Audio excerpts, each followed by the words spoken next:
কি খব মানে আজি পবিত্ৰ ঈদৰ দিনত ঈদৰ দিনা নামাজ পঢ়াটো মোৰ কাৰণে প্ৰথমবাৰ নহয়। আচলতে মই প্ৰত্যেক বছৰে সেইটো কৰে।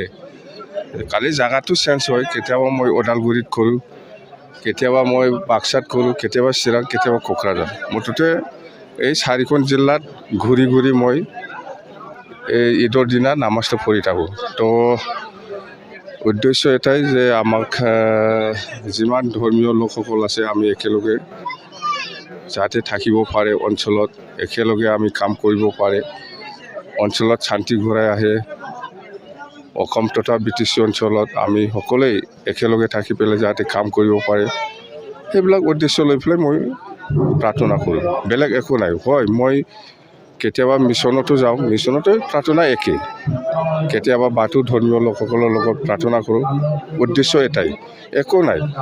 সন্মান আমি সকলো ধৰ্মীয় লোকসকলকে সকলোৱে সমানে মই সন্মান কৰাটো আমাৰ দায়িত্ব। এইটো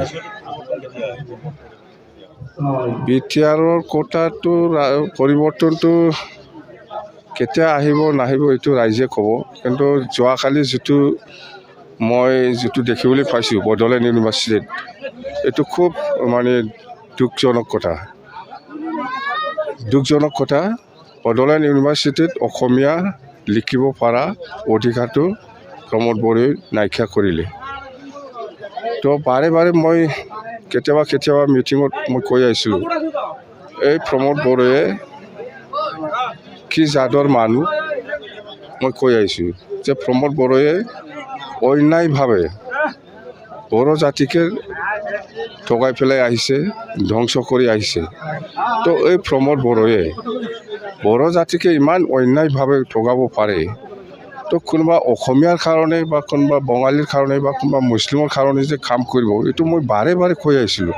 তো যোৱাকালি আজি আপোনালোকে দেখ প্ৰমাণ পালে যে অসমত কোনো ইউনিভাৰ্চিটিত এনেকুৱা নটিফিকেশ্যন ওলোৱা নাই। কিন্তু প্ৰমোদৰ আণ্ডাৰত এই বড়োলেণ্ড ইউনিভাৰ্চিটিত অসমীয়া ভাষা লিখিব পৰা অধিকাৰটো নাইকিয়া কৰিলে।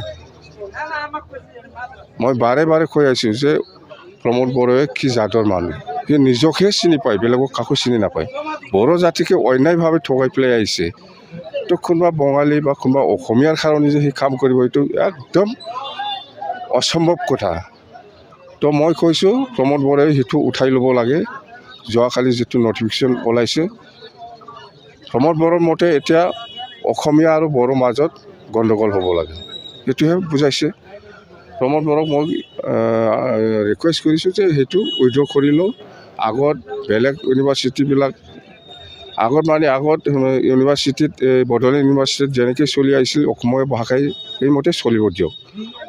কোনো বেলেগ ইউনিভাৰ্চিটিত এনেকুৱা বেন কৰা নাই অসমীয়া লিখিব পৰা অধিকাৰটো দেই। Thank U.